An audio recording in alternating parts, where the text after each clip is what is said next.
Assalamualaikum warahmatullahi wabarakatuh. Waalaikumsalam warahmatullahi wabarakatuh. Gimana kabarnya anak-anak? Baik? Alhamdulillah, luar biasa. Allahu Akbar. Alhamdulillah. Ini masuk semuanya ini? Masuk. Alhamdulillah ya. Tidak ada yang bolos. Kenapa adanya semua, Pak? Bentar, Bapak absen dulu ya. Baik, sekarang kita kembali ke materi ya. Kalian masih ingat nggak materi yang kemarin dijelaskan sama Bapak? Ya. Bapak, kalian kan keterlaluan. Jadi sekarang Bapak akan meneruskan saja materi yang sebelumnya. Jadi materi yang sekarang akan Bapak jelaskan adalah pembangunan ekonomi dan pertumbuhan ekonomi. Nah, dari kalian ada yang tahu pembangunan ekonomi dan pertumbuhan ekonomi itu apa? Tidak tahu. Tidak tahu? Kita lanjut dulu ya. Nah, di sini ada pengertian pembangunan ekonomi. Bapak Sultan dari tadi lihat-lihat main HP terus. Coba bisa dibaca apa ini pengertian pembangunan ekonomi? Pengertian pembangunan ekonomi dikatakan sebagai sebuah proses kenaikan pada pendapatan total serta pendapatan per kapita. Pembangunan ekonomi ini mempertimbangkan pada pertambahan penduduk, pada perubahan berdasar dalam struktur ekonomi di suatu negara, dan juga pada pemerataan pendapatan. Pembangunan ekonomi juga didukung dengan penggunaan teknologi, penanaman modal, peningkatan keterampilan, penambahan pengetahuan, serta kemampuan organisasi. Indonesia pun tentunya sedang menentukan tujuan dari pembangunan ekonomi pada jangka panjang serta pendek. Seluruhnya tentunya selaras pada dasar ekonomi, konstitusi, serta undang-undang. Kita pun bisa melihatnya dengan indikator pembangunan ekonomi. Terima kasih Sultan. Nah, jadi seperti yang Sultan jelaskan, apa itu pengertian pembangunan ekonomi itu? Bisa dibaca dulu ya. Baik, ajar sudah selesai. Mari kita lanjut. Seperti yang Sultan tadi jelaskan, pengertian pembangunan ekonomi bisa dikatakan sebagai sebuah proses kenaikan pada pendapatan total serta pendapatan per kapita. Pembangunan ekonomi ini mempertimbangkan pada pertambahan penduduk, pada perubahan mendasar dalam struktur ekonomi di suatu negara, dan juga pemerataan pendapatan. Nah, pembangunan ekonomi juga didukung dengan penggunaan teknologi, penanaman modal, serta peningkatan keterampilan, penambahan pengetahuan, serta kemampuan organisasi. Lanjut. Nah, di sini ada faktor-faktor yang mempengaruhi pembangunan ekonomi. Coba bisa diterangkan oleh Nari.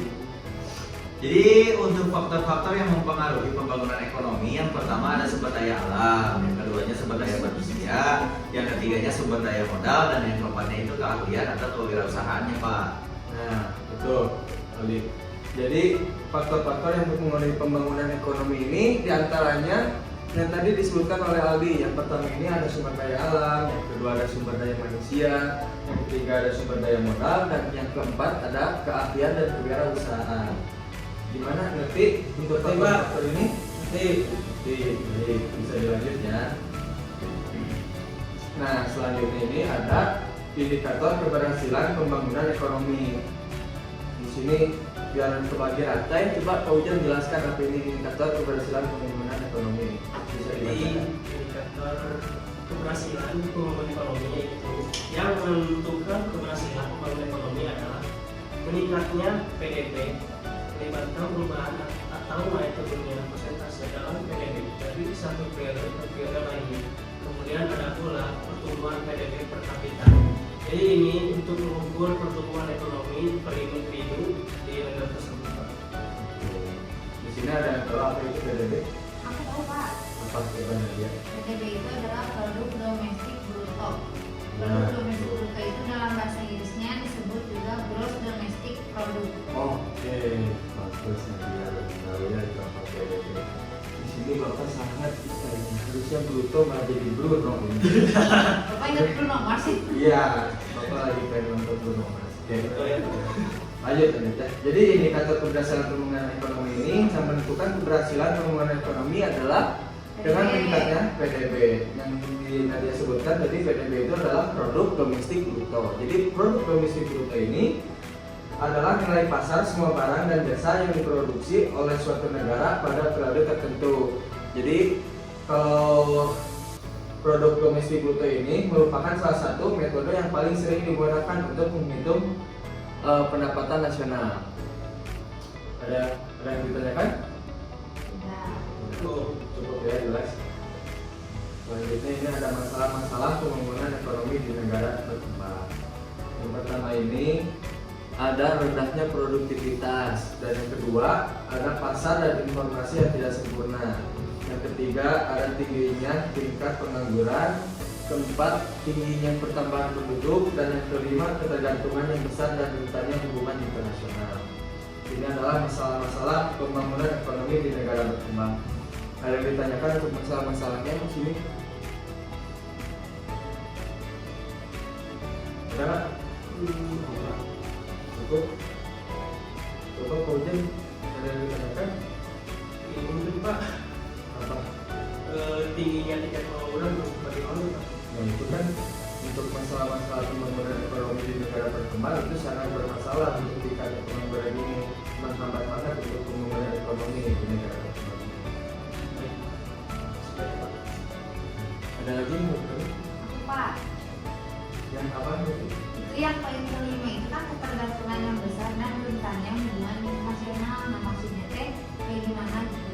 Jadi untuk ketergantungan yang besar dan tentang hubungan internasional ini, ketergantungannya masyarakat terhadap rentannya hubungan internasional terhadap ruang lingkupnya ini masyarakat. Jadi itu ketergantungan yang besar dapat meningkatkan tingkat pengangguran itu. Jadi masalah-masalah yang pembangunan ekonomi di negara berkembang gitu. Gitu ya Pak. Baik, kita lanjut ya. Oke, lanjut. Tadi kan sudah ya menjelaskan tentang pembangunan ekonomi. Selanjutnya di sini ada pengertian pertumbuhan ekonomi. Coba Nadia bisa dibacakan apa itu pengertian pertumbuhan ekonomi? Boleh Pak. Pertumbuhan ekonomi adalah sebuah proses dari perubahan kondisi perekonomian yang terjadi di suatu negara secara berkesinambungan untuk menuju keadaan yang dinilai lebih baik selama jangka waktu tertentu. Salah satu cara untuk mengukur pertumbuhan ekonomi adalah dengan melakukan perhitungan pada pendapatan nasional. Untuk mengetahui pertumbuhan ekonomi pada setiap tahun, kita akan membandingkan produksi barang dan jasa atau pendapatan nasional tahun yang bersangkutan dengan tahun yang sebelumnya. Terima kasih Nadia. Jadi pengertian pertumbuhan ekonomi itu adalah sebuah proses dari perubahan kondisi perekonomian yang terjadi di suatu negara berkesinambungan untuk menuju keadaan yang dinilai lebih baik selama jangka waktu tertentu. Nah, ini adalah pengertian dari pertumbuhan ekonomi. Bisa dilanjut ya. Bentar ada nolak ini. Nah selanjutnya kita akan menuju materi apa itu perbedaan pembangunan ekonomi dengan pertumbuhan ekonomi. Seperti yang sudah kita jelaskan tadi, pembangunan ekonomi dan pertumbuhan ekonomi. Nah di sini ada perbedaan pembangunan ekonomi serta pertumbuhan ekonomi. Bisa dibaca oleh Fauzan. Yang pertama. Perbedaan pertama Pak, Ya. jadi perbedaan antara pertumbuhan ekonomi dan pembangunan ekonomi adalah dua konsep yang berbeda. Jadi pertumbuhan ekonomi mengacu pada peningkatan jumlah produksi barang dan jasa dalam suatu negara. Sedangkan pembangunan ekonomi mengacu pada pemerataan pendapatan penduduk suatu negara. Jadi Pak, Sultan. Yang kedua, pertumbuhan ekonomi dapat mendorong kenaikan pendapatan per kapita, sedangkan pembangunan ekonomi memperhatikan kualitas hasil produk. Sistem pemerintahan dan sistem ekonomi yang diterapkan juga mempengaruhi pembangunan ekonomi. Nah, jadi itu yang sudah dijelaskan oleh Fauzan dan Sultan adalah perbedaan dari pembangunan ekonomi dan pertumbuhan ekonomi. Baik, kita lanjut ya. Nah, selanjutnya kita akan waktunya berdiskusi atau bisa disebut apa? Ini jawab. Ini jawab. Nah, gitu. Nah, soalnya gini ya, jadi anak-anak. Setelah mendapatkan materi yang dijelaskan tadi, coba kalian diskusikan kelompok tentang pembangunan pertumbuhan ekonomi, lalu presentasikan per kelompok untuk minggu depan. Ini tugasnya untuk minggu depan ya. Nanti kalian bagi saja per kelompoknya. Dikarenakan kelas ini sedikit, cuma 4 orang, mungkin dikelompokkan saja ya. Dan disekelompok per orang. Jadi minggu depan disekelompokkan saja, jelaskan apa itu pembangunan dan pertumbuhan ekonomi. Nah, mungkin segitu saja untuk waktu diskusinya. Jangan lupa untuk minggu depan tugasnya nanti kalian presentasikan per kelompok ya. Nah, mungkin begitu saja dari Bapak. Kalau ada pertanyaan boleh dipertanyakan dulu sebelum tutup. Apakah ada pertanyaan? Cukup Pak? Cukup Pak. Cukup. Mengerti. Mungkin sekian saja dari Bapak. Wabillahi taufiq wal hidayah. Wassalamualaikum warahmatullahi wabarakatuh. Waalaikumsalam warahmatullahi wabarakatuh.